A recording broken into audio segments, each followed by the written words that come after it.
এই 25 বছরে পাপগুলো কি কি করা হয়েছে, কোনো একটা পাপ বাকি আছে কিনা যা করা হয় নাই। 25 ইয়ার্সের মধ্যে অনেকেই জিনা করেছে, অনেকেই। আমি আপনাদের কথা বলছি না, এভারেজ আমি পুরো বাংলাদেশের ইয়াং জেনারেশনের কথা বলছি।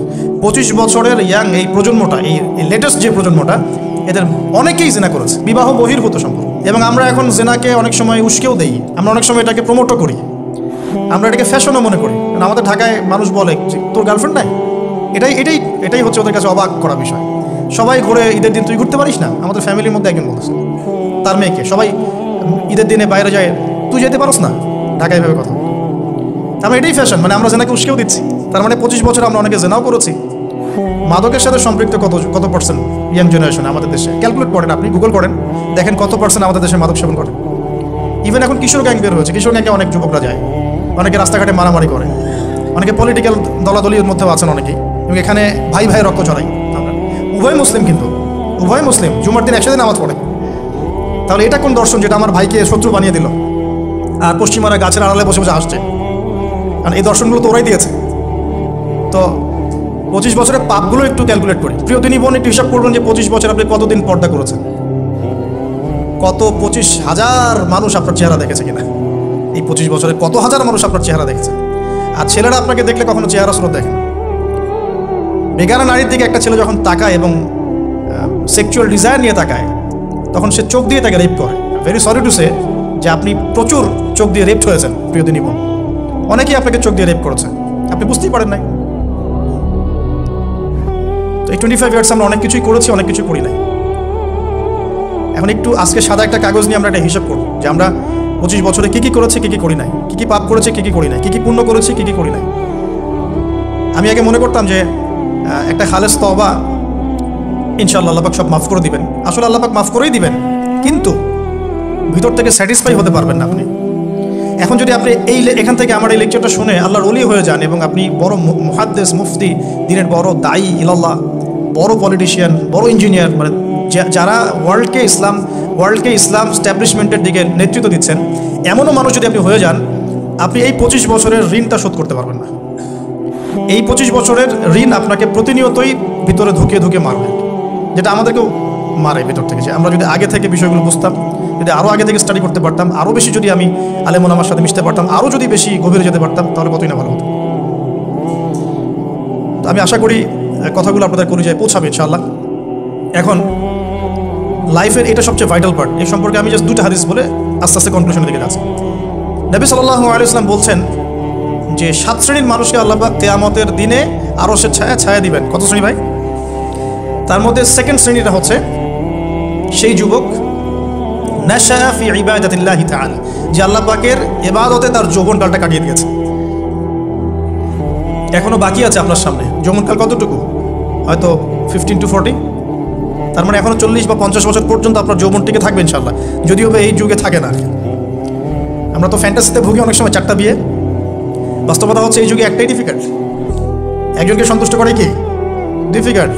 এখন সেই যুগ না, তো আমরা তো হর্স রাইড করি না, আমরা তো এক্সারসাইজ করি না, আমরা তো এখন অনেকে খেলিও না, আমরা ফাস্টফুড খাই, আমরা হাইজেনিক খাবার খাই না, আমরা আগেকার মানুষদের মতো অনেক কিছু করি না। এনভায়রনমেন্ট নষ্ট হয়ে গেছে, পলিউশন আছে, সব মিলে এখন আমাদের যৌবন যে 50 বছর পর্যন্ত থাকবে, এটা নিশ্চয়তা দেওয়া যাচ্ছে না যদি আমরা বেঁচেও থাকি। আর কত যুবক যুবতী ভাই বোন যে যৌবনকালেই চলে যায়, তার তো ঠিক নাই। প্রিয় দিনী ভাইয়েরা, আমরা আলোচনা করছিলাম যৌবন সম্পর্কে। এই বিষয়ে আমি 2টো হাদিস বলার নিয়াত করেছিলাম। তো প্রথমটা শুনিয়েছি মোটামুটি, সেটা হলো নবী সাল্লাল্লাহু আলাইহি ওয়াসাল্লাম বলেছেন যে কিয়ামতের মাঠে আল্লাহ রাব্বুল আলামিন যে 7 শ্রেণীর মানুষকে তার আরশের ছায়া দিবেন, তার মধ্যে তৃতীয় শ্রেণী হচ্ছে সেই যুবক যে তার যৌবনকালটাকে আল্লাহর পথে উৎসর্গ করেছে বা কাটিয়ে দিয়েছে। আরেকটা হাদিস যেটা বলতে চাচ্ছিলাম সেটা হলো কিয়ামতের মাঠে 5টা প্রশ্ন হবে, স্পেশাল 5টা প্রশ্ন, যে 5টা প্রশ্নের উত্তর না দেওয়া পর্যন্ত কাউকে ছাড়া হবে না। তার মধ্যে প্রথম প্রশ্নটাই হচ্ছে তোমার জীবন কোন কাজে কাটিয়েছো, এবং দ্বিতীয় প্রশ্ন হচ্ছে তোমার যৌবন কোন কাজে কাটিয়েছো। সো আমি বলছিলাম আপনাদেরকে যে যৌবন কালটাকে যদি আমরা আল্লাহর পথে কাটাতে পারি, ইনশাআল্লাহ তাআলা আমাদের এই যে উদ্দেশ্যটা, যে নিজেরা দিন পালন করব, নিজের পরিবারের মধ্যে প্রতিষ্ঠা করব, আমাদের সমাজে দিন ইসলামের দাওয়াতে কাজ করব, যেখানেই থাকি সৎ থাকবো, একদিন ইনশাআল্লাহ দিন আবার বিজয়ী হবে, এই যে স্বপ্নগুলো, এগুলো বাস্তবায়িত হবে ইনশাআল্লাহ তখনই যখন আমরা নিজেরা পরিবর্তিত হয়ে সমাজের জন্য ভালো কিছু বয়ে নিয়ে আসবো ইনশাআল্লাহ। আমি জাস্ট কয়েকটা পয়েন্ট আপনাদের সাথে একটু শেয়ার করে শেষ করে দিব যে এখন থেকে কিভাবে আপনারা বা আমরা আমাদের যৌবনটাকে আল্লাহর পথে কাটাতে পারি। প্রথম যে পয়েন্টটা আমি লিখে নিয়ে এসেছি সেটা হলো, আমি একটু বলেওছিলাম যে আমাদের নিজস্ব খসড়া একটা আমলনামা তৈরি করতে হবে আর কি। আজকে আমরা সেটা করতে পারি বাসায় গিয়ে, যে আমরা যদি আমাদের গড় আয়ু হয় 60 বছর, তাহলে আমরা এখন কতটুকু সময় পেতে পারি, আর এই সময়টুকুর মধ্যে আমাদের টার্গেট কী, আমরা আসলে কী চাচ্ছি, কী অ্যাচিভ করতে চাই।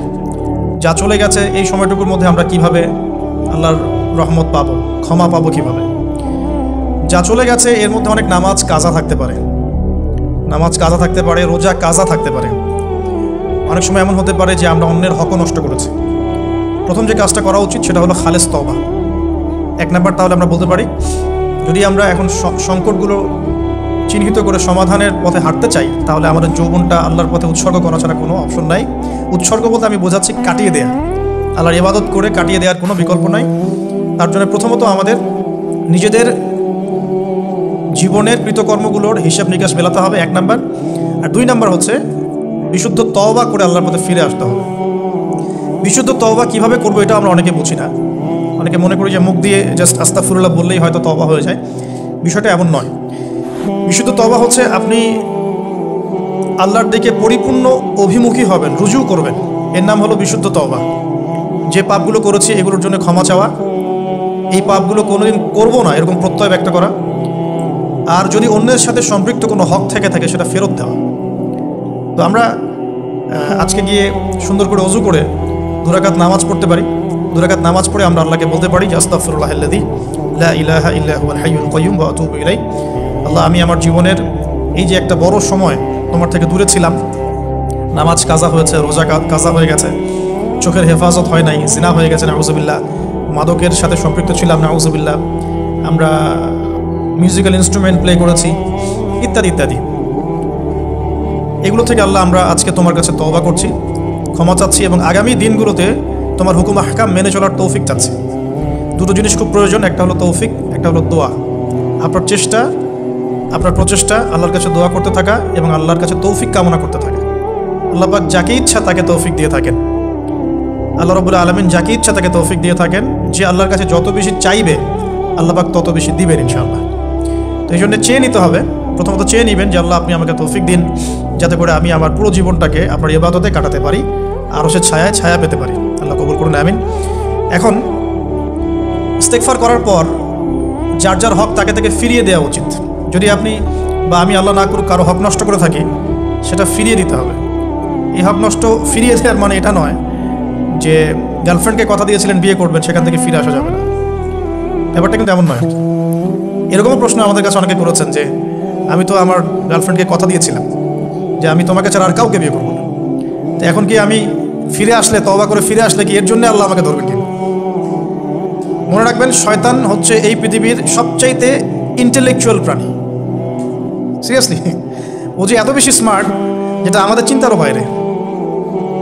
বাইরে। যখন শয়তান সরাসরি মানুষকে পথভ্রষ্ট করতে ব্যর্থ হয়, তখন কিছু নেক সুরত ধারণ করে। দিনী ভাই, দিনী বোন, এটা নেক সুরত, ঠিক আছে। তারপরে দাড়ি টুপিওয়ালা মানুষের মধ্যে এটা ঢুকিয়ে দেওয়া যে আমি তো অনেক আবেদ মানুষ, পরেজগার, ওরা তো ককরোচ। দেখবেন বেশি না, 1 মাস যদি কেউ নামাজ পড়ে, 1 মাসে 10টা বই পড়াশোনা করে, ইসলাম সম্পর্কে একটু ঘাটাঘাটি করা শুরু করে, অন্যদের সাথে কথা বলার ক্ষেত্রে তার যে বডি ল্যাঙ্গুয়েজ, এটা খেয়াল করবেন।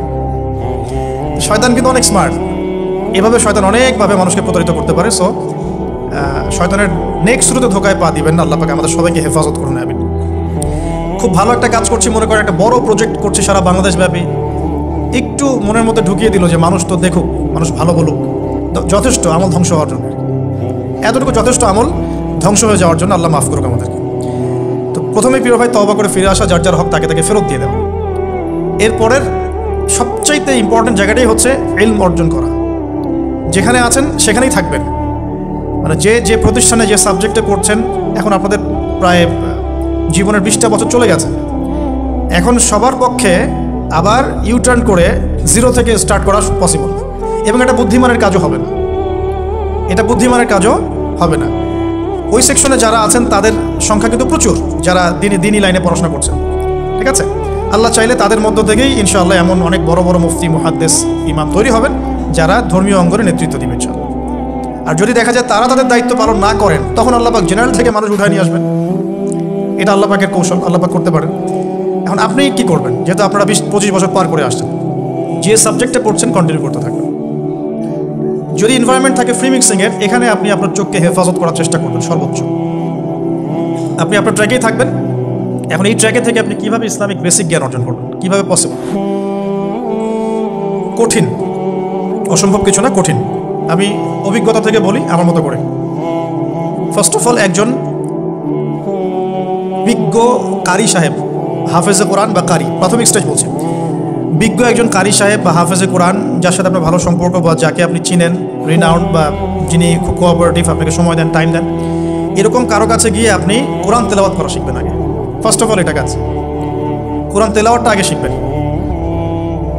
আমি তো যে দুঃখ করে বলি, কষ্ট করে বলি যে আমাদের এই দিনী অঙ্গনে এমন অনেক মানুষ আছে যারা ইভেন কোরআন রিসাইট পর্যন্ত করতে না পেরেও অনেক বড় বড় জায়গায় অভিনয় করেন, দিনিয়াতের অভিনয় করে যান, নিজের সাথে অভিনয় করে যান।